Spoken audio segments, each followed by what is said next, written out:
चोरी करना एक आम बात है, लेकिन सिर्फ हैंडबैग और वॉलेट चुराना पुराने जमाने की बातें हैं। इसके बजाय अगर मैं आपसे पूछता हूं कि एक बीच या फिर कोई आइकॉनिक हिस्टोरिकल बॉडी पार्ट चुराने या फिर $50,000 कीमत का बेशकीमती बुल सीमन खरीदने के बारे में आपका क्या विचार है? मानिए या ना मानिए, ये सब तो बस कुछ खतरनाक, अजीब और फालतू की चीजें हैं जिन्हें लोगों ने चुराया है। क्या आप इन चीजों के बारे में जानना चाहते हैं? तो बने रहिए हमारे साथ, क्योंकि आज हम आपके सामने कुछ ऐसे ही उदाहरण पेश करने जा रहे हैं। बर्फ ही बर्फ। अगर आप चोरी करने के लिए प्लान कर रहे हैं तो आप किन चीजों को प्रायोरिटी देंगे? खैर, सभी क्रिमिनल्स एक जैसे नहीं होते हैं। चिली में रहने वाले एक चोर ने सोचा कि वो इस बार अपना हाथ किसी बड़ी चीज पर साफ करेगा और 2012 में उसकी नजर एक पूरे ग्लेशियर पर थी। हालांकि इस गुमनाम आदमी ने एक ही बार में ये पूरी बर्फ नहीं चुराई थी, क्योंकि ये तो लगभग नामुमकिन ही था। इनफैक्ट जो जॉर्ज माउंट ग्लेशियर जो चिली में बर्नार्डो ओहिंगिस नेशनल पार्क में स्थित है, वहां से थोड़ा बर्फ चुराया करता था और उसे ऐसा लगता था जैसे किसी को इसके बारे में पता नहीं चलेगा। लेकिन ध्यान देने की बात तो ये है कि एनवायरमेंटलिस्ट को ऐसा लगता था जैसे ये सब पर्यावरण में हो रहे बदलाव के कारण हो रहा है, तभी तो पूरा ग्लेशियर इतनी तेजी से बदल रहा है। हालांकि उस चोर को ऐसा लग रहा था कि वो इसे लेकर आराम से भाग जाएगा, लेकिन उसका प्लान तब फ्लॉप हो गया जब पुलिस ने उसके बड़े रेफ्रिजरेटेड ट्रक को सेंटियागो में पकड़ लिया और तब उन्हें पता चला कि इसमें $4,900 की कीमत जितनी अवैध बर्फ थी। ऐसा लग रहा था जैसे इस चोर ने इन आइस ब्लॉक्स को डिजाइनर आइस क्यूब्स बनाकर होटल्स और बार में बेचने का सोचा था, ताकि इन्हें विस्कीज, रम्स और कॉकटेल्स में उसके लोकल एरिया में यूज किया जा सके। हालांकि उस पर चोरी का इल्जाम तो लगा ही, अथॉरिटी ने उस पर नेशनल मॉन्यूमेंट से छेड़खानी का भी इल्जाम लगाया। हालांकि उसकी ये जल्दी से अमीर बनने की स्कीम तो फ्लॉप हो गई, लेकिन फिर भी आपको इस चोर की हिम्मत की दाद देनी पड़ेगी। पुडिंग चोर। क्या अब तक आपको लग रहा था कि सिर्फ आपको ही मीठा खाना बहुत ज्यादा पसंद है? लेकिन उम्मीद करता हूं कि आपको इस चीज के लिए कभी पुलिस ने पकड़ा तो नहीं होगा, क्योंकि भाई ये चोर तो वो हर चीज खा सकता था जो उसकी नजर में आती थी। अगर आप ऐसा कर सकते हैं तभी मैं आपको ट्रू शुगर लवर बुलाऊंगा भाई। मार्च 2017 में एक 51 वर्षीय बेरोजगार जापानी व्यक्ति यासुहारो वाकाशिमा को तब अदालत में पेश किया गया जब उन्होंने टोक्यो में और उनके घर इशिकावा के आसपास पुडिंग चुराने की ठान कर रखी थी, और इन्हीं सब बातों के कारण अथॉरिटीज द्वारा उन्हें शुगर का उपनाम भी दिया गया था, क्योंकि वे ऑफिसेज में घुसकर लोगों की मीठी चीजें चुराया करते थे। लेकिन इस बदकिस्मत चोर को आखिरकार इन्वेस्टिगेटर्स ने पकड़ ही लिया जब उसने अपने पीछे कुछ सबूत छोड़े, और वो थे ब्रेड क्रम्स के टुकड़े। सच में वाकाशिमा ने आइसक्रीम, चॉकलेट और अलग अलग चीजें खाते हुए अपने पीछे इन मीठी चीजों के निशान छोड़े थे, और इसमें कहने जैसी कोई बात नहीं है कि उन्हें कई बार सीसीटीवी फुटेज द्वारा रंगे हाथों पकड़ा गया है। वाकाशिमा पर 2013 के बाद से 40 से अधिक घटनाओं के दौरान 250 से अधिक डेजर्ट खाने का आरोप लगाया गया था, जिसमें लगभग $50,000 तक का नुकसान हुआ था। उसने ये कबूल भी किया था कि उन्होंने जूतों की भी एक जोड़ी चुराई थी। मुझे नहीं लगता कि सिर्फ कैलोरीज ही इन भाई साहब की कमजोरी नहीं थी। इंसानों के पैर के अंगूठे। मई 2018 में एक चोर ने न्यूजीलैंड के तट पर शहर की पुलिस को तब सोच में डाल दिया था जब उसने दुर्घटना के स्थल से इंसानों के पैरों के दोनों अंगूठे चुरा लिए थे। एक मिनट रुकिए, क्या ऐसा पॉसिबल है कि आप किसी के बॉडी पार्ट को उनके पता चले बिना ही चुरा ले? तो बात यह है कि इन उंगलियों के मालिक कुछ बोल भी नहीं सकते थे, क्योंकि वे पहले से ही मरे हुए होते थे। और यह अजीब क्राइम ऑकलैंड में बॉडी वर्ल्ड्स वाइटल एग्जीबिशन में हुआ था। इस एग्जीबिशन में मानवों के अवशेषों को प्लास्टिनेशन नाम की एक प्रक्रिया की मदद से संरक्षित रखा जाता है। बेसिकली लोगों के बॉडी फ्लूइड्स और फैट्स को लिक्विड प्लास्टिक से बदल दिया जाता है, जिसके बाद उनकी बेजान लाशों को प्रदर्शनी के लिए रख दिया जाता है। सुनने में ऐसा लग रहा ना जैसे आपका दिन बच्चों के साथ मजेदार जाने वाला है। इस एग्जीबिशन की स्थापना डॉक्टर एंजेलिना वाली और उनके पति डॉक्टर गुंथर वॉन हेंगिस ने साथ में की थी, जिन्होंने 1970 के दशक में हीडलबर्ग यूनिवर्सिटी के स्टूडेंट्स को मानव शरीर की संरचना को समझने के लिए इस एग्जीबिशन की स्थापना की थी। पता नहीं कैसे 28 साल का ये चोर इन शवों की पैरों की उंगलियां चुराने में सफल हुआ था। हालांकि ये बात साफ नहीं है कि वो आखिर इनके साथ फरार कैसे हुआ। हम ये अज्यूम कर सकते हैं कि उन्होंने ये उंगलियां अपने पॉकेट में रखी होंगी, लेकिन शुक्र है कि वो डील को सील करने से पहले पकड़ा गया। हालांकि उस आदमी ने अपना जुर्म कबूल कर लिया कि उसने ही उन पैरों की उंगलियां चुराई थीं। साथ ही उस पर एक मृत आदमी के शव से छेड़छाड़ करने का भी आरोप लगाया गया था। और उससे भी अजीब बात यह है कि इन पैरों की उंगलियों की कीमत $5,500 थी। भाई मुझे तो पता ही नहीं था कि ऐसी चीजें इतनी ज्यादा डिमांड में होती हैं। क्या आप अपनी सभी उंगलियां गंवाना चाहेंगे? सोचिए, अगर आपकी उंगलियां ना हुई होती तो आपके लिए बैलेंस करना कितना मुश्किल हो जाएगा, है ना? और साथ ही ऐसे भी कई काम हैं जो आप बिना उंगलियों के कर ही नहीं पाएंगे, जैसे कि इस वीडियो के लाइक और सब्सक्राइब बटन को क्लिक करना। तो इंतजार किस बात का है? और हाँ, वो बेल आइकन क्लिक करना बिल्कुल ना भूलें, ताकि आप हमारी आने वाली कोई भी वीडियो मिस ना करें। तो अब अगर सभी हो चुका है तो चलते हैं अपने अगले पॉइंट की ओर।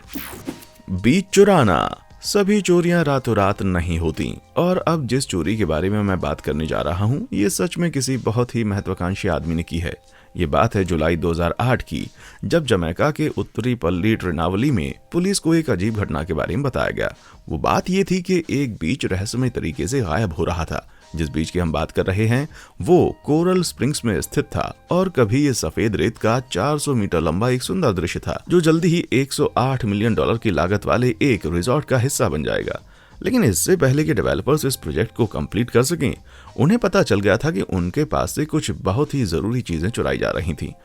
और इस तरह से अचानक गायब होने के कारण वहां के प्राइम मिनिस्टर ब्रूस गोल्डिंग ने रिपोर्ट किया कि कैसे बिना किसी के ध्यान में आए 500 ट्रक रेत की चोरी हो जाती है, ट्रांसपोर्ट भी हो जाती है, और किसी को इसके बारे में पता भी नहीं चलता। जमैका में लंबे समय से लोगों द्वारा खुद का घर बनाने की एक परंपरा चली आ रही है, जिसके कारण इस तरह से रेत का चुराना एक बहुत ही आम बात है, क्योंकि इस कीमती कंस्ट्रक्शन मटेरियल की कीमत बहुत ज्यादा है। वैसे तो इस केस की इन्वेस्टिगेशन चल ही रही थी, तभी इतनी बड़ी मात्रा में रेत की चोरी होने पर लोगों का शक वहां की होटल इंडस्ट्री पर चला गया, क्योंकि वहां पर मौजूद होटल्स में बीच की फीलिंग देने के लिए काफी रेत थी। और तो और ये बात भी सामने आई कि इस बीच की रेत 2 नॉर्थ कोस्ट रिजॉर्ट में भी पाई गई। ये केस इतना कॉम्प्लेक्स था कि इसमें किसी की भी गिरफ्तारी नहीं हुई। किसे पता एक पूरा बीच चुराकर बच जाना इतना आसान होगा। फजीता के चोर। आप सोच रहे होंगे कि खाना चुराना एक बहुत बड़ा गुनाह नहीं है, लेकिन जब आप किसी एक तरह के स्नैक के लिए पागल हो जाएं और उसके लिए $1.2 मिलियन की कीमत के फजीता चुराएं, तो इससे एक बात तो पक्की है कि आप में कुछ तो गड़बड़ है। मानिए या ना मानिए, ऐसा 2017 में हो चुका है, जब 53 वर्षीय टेक्सास निवासी गिलबर्टो एस्कैमिला ने अपने दोस्तों को एक बड़ी पार्टी देने के बारे में सोचा, लेकिन शुगर है पुलिस ने उनके इरादों को नाकाम कर दिया।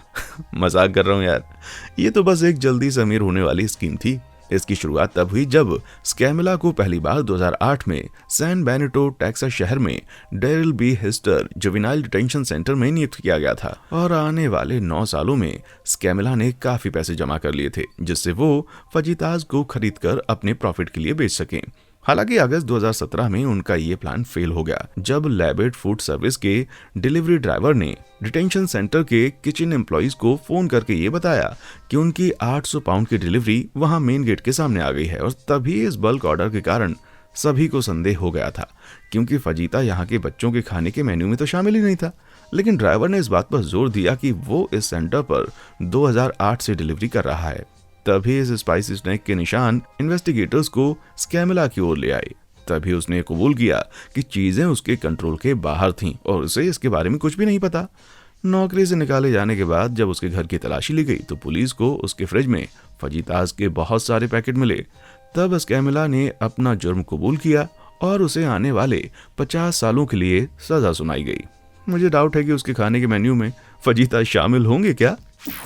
लॉन की चोरी। अगर आपको लगता है कि एक समुद्र चुराना काफी मुश्किल काम है, तो क्यों ना किसी का बैकयार्ड ही चुरा लिया जाए। कनाडा के एडमंटन की डेनिस थॉम्सन के पास कभी एक हरा भरा गार्डन हुआ करता था, जहां उनके चोर बच्चे और 2 कुत्ते खेला करते थे। लेकिन शायद उन्हें ये पता नहीं था कि उनसे पूरी तरह से उसे छीन लिया जाएगा। जब जून 2011 में मिसेस थॉम्सन अपने पति से मिलकर स्टैटलर अल्बर्टा से एक हफ्ते बाद लौट रही थी, तब उन्होंने बैकडोर से एंट्री की और तब उन्हें सब कुछ अलग लग रहा था। लेकिन जब उन्होंने अपनी खिड़की से आगे का व्यू देखा तब वो शॉक हो गई।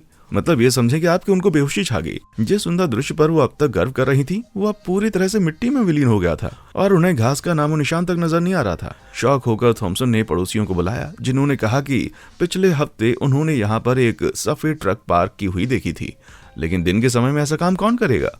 लेकिन बाद में इस बात का पता चला कि लॉन की चोरी किसी ईर्ष्यालु पड़ोसी के द्वारा नहीं की गई थी, लेकिन ये किसी की गलती के कारण हुआ था। सोमवार की सुबह थॉम्सन को अपने दरवाजे पर पैट्रिक कोकानू का एक नोट मिला, जिसमें उन्होंने ये लिखा देखा कि गलती से गलत घर पर आ गए थे, वो भी गलत सड़क पर। शुक्र है मिसेस थॉम्सन ने अपने गुस्से पर काबू किया और लॉन को मुफ्त में बदलने के लिए कोकानू के ऑफर को एक्सेप्ट कर लिया। काश ये क्रू अपनी आई टेस्ट करवा ले।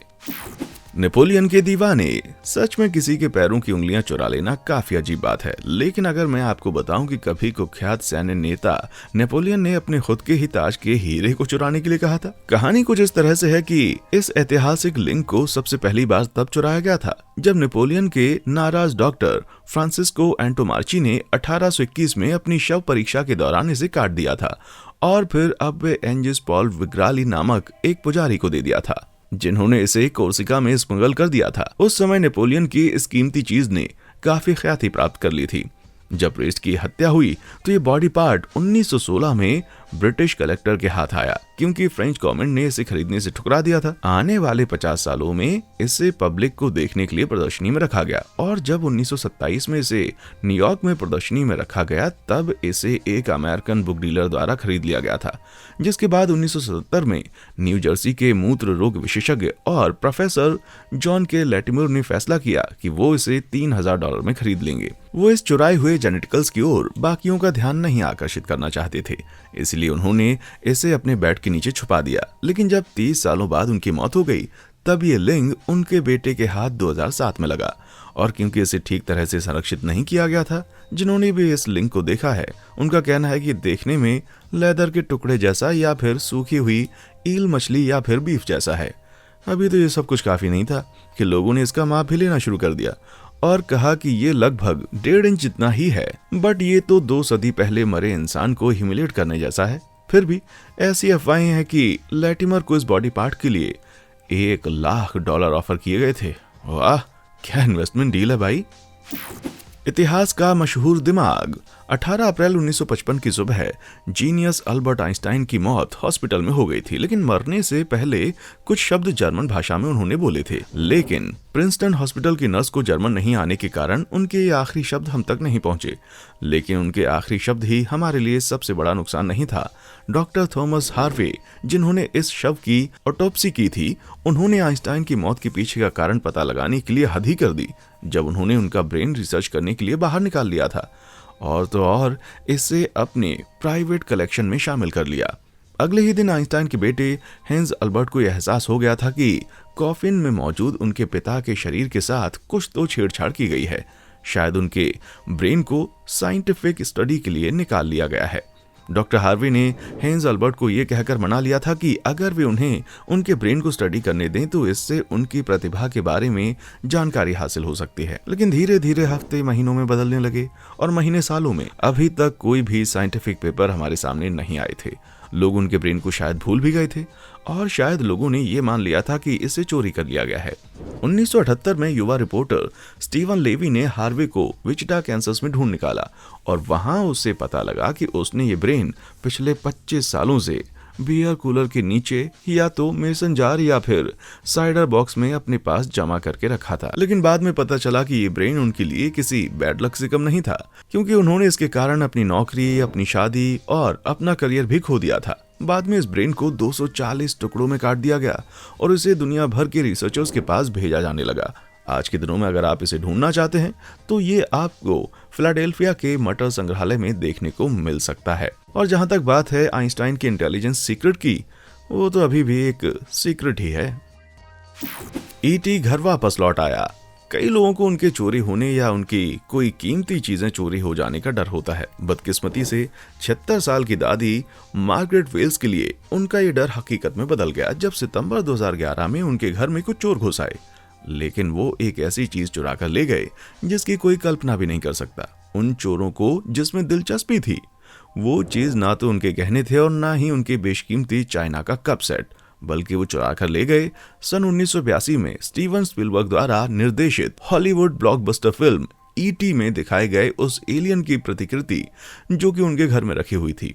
जब उन्होंने क्राइम सीन की तलाशी ली तो पेंशनर ये जानकर शॉक हो गई कि उनकी 42 वर्षीय बेटी लुइस द्वारा बनाया गया 3 फुट ऊंचा स्कल्पचर मिसिंग था, जो उनकी बेटी ने 9 साल पहले स्टेज मेकअप कोर्स के दौरान बनाया था। और उनके घर से सिर्फ इस अजीब मूर्ति के अलावा एक स्त्री भी चोरी की गई थी। लेकिन उनके लिए ईटी बहुत ही खास था क्योंकि उसके साथ उनकी कई यादें जुड़ी थी। और अगर हम उनकी एक्चुअल वैल्यू की बात करें तो वो तकरीबन $2500 की थी। हालांकि उन्होंने उसके वापस मिलने की उम्मीद खो दी थी, लेकिन जनवरी 2022 में कहानी में एक ट्विस्ट आया जब ओल्ड पोर्ट्समाउथ बीच पर चलने वाले एक आदमी को यह रेप्लिका मिली। हालांकि पहले तो उसे लगा कि ये कोई डेड बॉडी है, लेकिन ऐसा नहीं था। आज तक ना तो पुलिस को ना ही मार्गरेट को यह पता चल सका कि ये मूर्ति किसने चुराई थी या फिर वे उसके साथ करना क्या चाहते थे, लेकिन उन्हें इस बात की खुशी है कि आखिर ईटी उन्हें वापस मिल ही गई। सच में मार्गरेट वेल्स इमोशनल तो काफी हुई होंगी और उन दोनों का ये पुनर्मिलन देखने जैसा होगा। क्या कभी आपका भी कुछ सामान खोया है या फिर क्या कभी आपकी कोई चीज चोरी हुई है और वो आपको एक अलग ही अंदाज में वापस हासिल हो गई हो? अगर हाँ तो मुझे कमेंट सेक्शन में आकर जरूर बताएं। इनमें से मेरे फेवरेट को मैं अपने आने वाली वीडियो में जरूर शामिल करूंगा। सांड के शुक्राणु। इसमें कोई शक नहीं है कि चोर कभी चोरी करना नहीं छोड़ सकता और वे किसी भी चीज पर अपना हाथ साफ कर सकते हैं। किसी भी चीज से मेरा मतलब है किसी भी। जनवरी 2016 को कैलिफोर्निया के टर्लॉक शहर में एक हेडलाइन जिसकी चारों तरफ चर्चा हो रही थी वो ये थी कि लगभग $50,000 कीमत के सांड के शुक्राणु टर्लॉक ट्रक से चोरी हो गए थे। जी हाँ, ये खबर बिल्कुल सच है। किसी ने बड़ी ही चतुराई से $50,000 की कीमत के शुक्राणु चुराए थे जो वास्तव में कैलिफोर्निया के कुछ मवेशियों के थे। लेकिन क्यों और कैसे? और जैसा कि आप देख सकते हैं ये कोई आम सांड नहीं थे। फार्म के मालिक जॉन अजेवेदो का कहना था कि इस सांड के अंदर जो जेनेटिक्स हैं वो पूरी दुनिया के सांड की आबादी में सिर्फ 1% में ही पाए जाते हैं। इन बेशकीमती सांडों के शुक्राणु हफ्ते में 2 या 3 बार कलेक्ट किए जाते हैं और कैलिफोर्निया के फार्म्स और दुनिया के लगभग दूसरे भागों में भेजे जाते हैं ताकि इन्हें मवेशियों को गर्भवती करने के लिए इस्तेमाल किया जा सके। देखा जाए तो यूएस की 70 से 75% मवेशियों को इसी तरह से गर्भवती किया जाता है। टर्लॉक निवासी एंथोनी रीस ने इन शुक्राणुओं को पाने के लिए कई महीनों तक कोशिश की और मेहनत भी की, लेकिन अफसोस कि इनमें से आधे शुक्राणु चोरी हो गए। रिपोर्ट्स के अनुसार चोरों ने 3 टैंक के साथ शुक्राणु के 3500 यूनिट्स चोरी कर लिए थे, जिसे उन्होंने रविवार की देर रात रीस के वर्क ट्रक से चुरा लिया था।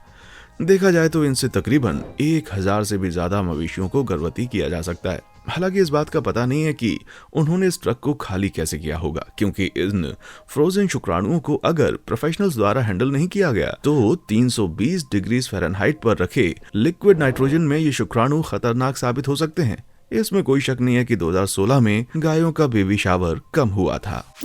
मैनहोल। ओशियन 8 के बारे में भूल जाइए और मुझे इजाजत दीजिए कि मैं आपको इससे भी मजेदार चोरी के बारे में बता सकूं, जिसके बारे में आपने आज से पहले कभी नहीं सुना होगा। 1990 की ग्रेट मैनहोल चोरी। हालांकि इसमें महान जैसी तो कोई बात नहीं है, लेकिन ये है बहुत ही अजीब। इसकी शुरुआत तब हुई जब पुलिस को यह पता चला कि हॉलीवुड से लेकर साउथ सेंट्रल एलए के मैनहोल अचानक से रहस्यमय तरीके से गायब होने लगे।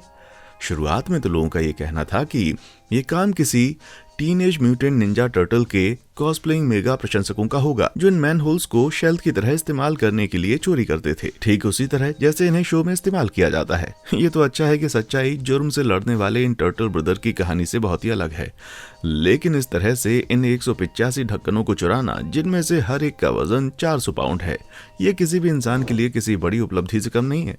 आखिरकार इन मैनहोल्स का पर्दाफाश तब हुआ जब ऑफिसर्स ने डाउनटाउन स्क्रैप मेटल यार्ड में जुलाई 1990 की जांच पड़ताल के दौरान एक टोयोटा ट्रक पकड़ी और अंदर उन्हें वो सामान मिला जिसकी वे लंबे समय से खोज कर रहे थे।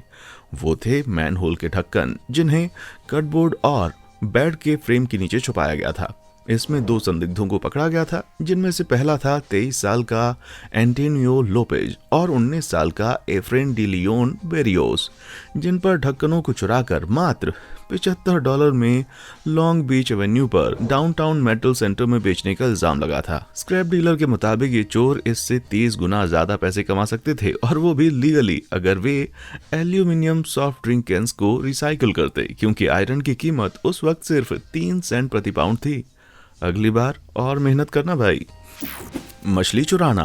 आप एक कार नहीं चुराते, एक हैंडबैग भी नहीं चुराते, ना ही आप किसी का टीवी चुराते हैं और ना ही आप किसी की शार्क चुराते हैं। 1 मिनट, क्या ये बात 2008 की है, जब 68 वर्षीय ब्रिटिश एक्वेटिक्स के दुकान के मालिक, जिनका नाम था पीटर न्यूमैन, उन्होंने देखा कि उनके कन्वर्टेड गैराज का दरवाजा, वहां वो ऑस्ट्रेलियन मार्बल कैट शार्क्स और उसके बच्चों को रखते थे, वो खुला हुआ था। जब उन्होंने अंदर देखा तो उनका डर सच निकला। उनके सबसे बेशकीमती शिकारी उनके 5 लंबे एक्वेरियम में नहीं थे। हालांकि इन्वेस्टिगेटर्स इस बात का पता लगाने में सक्षम नहीं थे कि आखिर ये चोरी हो कैसे गई और कैसे चोर उस 2 फुट लंबी मदर शार्क को वहां से ले जाने में सफल हुए, वो भी बिना किसी को संदेह हुए। खैर काफी कोशिशों के बावजूद ये चुराई हुई शार्क दोबारा कहीं नहीं देखी गई। न्यूमैन का कहना था कि चोर शायद दोनों ही शार्क को चुराने की कोशिश कर रहे थे, लेकिन मेल फिश को पकड़ना आसान नहीं था, इसीलिए उन्होंने उसे छोड़कर उसकी जोड़ीदार को पकड़ लिया। ये जाहिर सी बात है कि शार्क इतनी ज्यादा डिमांड में है कि अगर इस जोड़ी को एक साथ बेचा जाता तो शायद चोर $60,000 कमा सकते थे। हालांकि यहाँ पर सबसे बड़ा रहस्य यही है कि वो इन बड़ी मछलियों को यहाँ से ले कैसे गए। न्यूमैन ने तो ये भी कहा कि उन्हें लग रहा था कि ये चोर उनसे मछली लौटाने के बदले फिरौती की मांग करेंगे। अब छोटी मोटी चोरी करना भूल जाइए और एक लाइव शार्क को उसके टैंक से चुरा कर उसके बदले आप फिरौती भी मांग सकते हैं। अब इसे कहते हैं डम होने के साथ साथ बुरा होना। इनाम में मिली पूप। कभी कभी आपको सेकंड बेस्ट अल्टरनेटिव को अपना कर ही खुश होना पड़ता है और ऐसा ही कुछ इस चोरी के केस में भी हुआ। मार्च 2015 में डेज माइनेस आयोवा शहर में पुलिस को एक चोरी के बारे में इन्वेस्टिगेशन करने के लिए कहा गया। इस केस में आदमी का कहना था कि किसी ने उनके ट्रक के ड्राइवर साइड के दरवाजे को तोड़ दिया था। ये चोरी उसी दिन सुबह 3 बजे हुई थी जिस दिन रिपोर्ट दर्ज की गई थी और यहाँ का दरवाजा तोड़ने के साथ साथ उसे शुरू करने का भी आरोप लगाया गया था। लेकिन शुगर है उनका यह प्रयास विफल हुआ। जब उन्हें यह अंदाजा आ गया था कि वो इस ट्रक को लेकर यहाँ से भाग नहीं सकते तो वो पूरे जी जान से ट्रक के अंदर कुछ बेशकीमती चीज पाने की खोज में लग गए थे जिसे वे चुरा सकें। और तब उन्हें इस गाड़ी में मिलती है कुत्ते की टट्टी।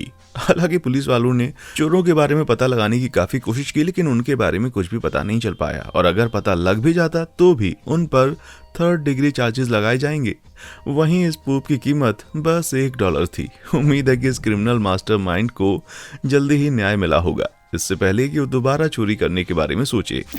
ब्रिज चुराना। इस लिस्ट में हमने अभी तक बहुत सी चीजें देखी हैं और इसमें कोई शक नहीं है कि डंप चोरों के लिए कीमत कोई मायने नहीं रखती। बाइक चुराना या फिर कार चुराने के बारे में तो आप सोच सकते हैं, लेकिन क्या आप सोच सकते हैं कि कोई पूरा का पूरा ब्रिज चुरा सकता है? और ऐसा ही कुछ चोरों के ग्रुप ने 2012 में सीजेंच रिपब्लिक में किया, जब वे लोकेट और हॉर्निस्लाकोव के पश्चिमी चेक गांवों को जोड़ने वाले 10 टन ब्रिज को चुराने में सफल थे, जिसके साथ उन्होंने 650 फीट का रेलवे ट्रैक भी चुराया था।